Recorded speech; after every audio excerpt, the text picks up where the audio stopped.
Yazid इस्लामी history का सबसे बड़ा विलन, जिसने वो घिनौना काम किया जिसे सुनकर हर मुसलमानों का दिल कांप उठता है।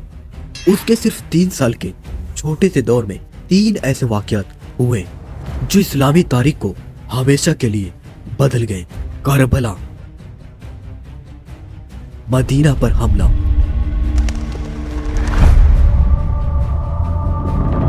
और काबा पर मंजनी का हमला।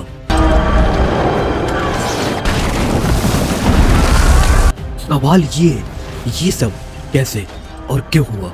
जब मुआविया इब्ने अबी सुफियान अपनी जिंदगी के आखिरी लम्हे गुजार रहे थे, उन्होंने एक फैसला किया अपने बेटे यजीद को खलीफा बनाने का, और इसी ने पूरी कहानी का रुख बदल दिया।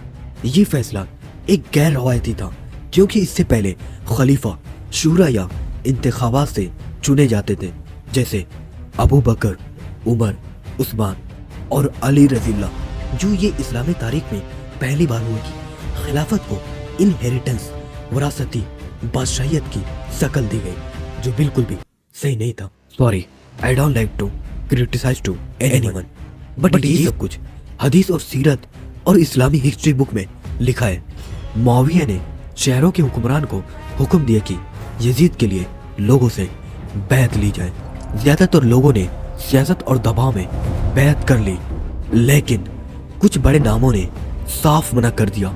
इमाम हुसैन इब्ने अली, अब्दुल्ला इब्ने उमर, अब्दुल्ला इब्ने जुबैर, अब्दुर्रहमान इब्ने अबी बकर, इन सब का कहना था खिलाफत वरासत नहीं है, सिर्फ अहलियत और शूरा से हो सकती है। मदीना में दबाव बढ़ गया, लेकिन इमाम हुसैन और जुबैर रज़ियल्लाहु ने बैत करने से इनकार कर दिया। दोनों मदीना से मक्का आ गए, जहां हज और जियारत पर आने वाले लोगों को ये समझाते रहे कि यजीद खिलाफत का हकदार नहीं है। इसी वक्त इमाम हुसैन के पास कूफा से हजारों लेटर आए, जिसमें कहा गया कि आप आए और हम आपकी खिलाफत कायम करेंगे। और फिर वो वाक़या आया जो इस्लामी तारीख का सबसे दर्दनाक वाक़या बन गया। वाक़या करबला। इमाम हुसैन और उनके घर वालों को बेदर्दी से करबला के मकाम पर शहीद कर दिया गया।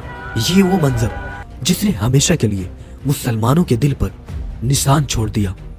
यजीद की हुकूमत से नाराज लोगों का गुस्सा सिर्फ करबला पर नहीं रुका।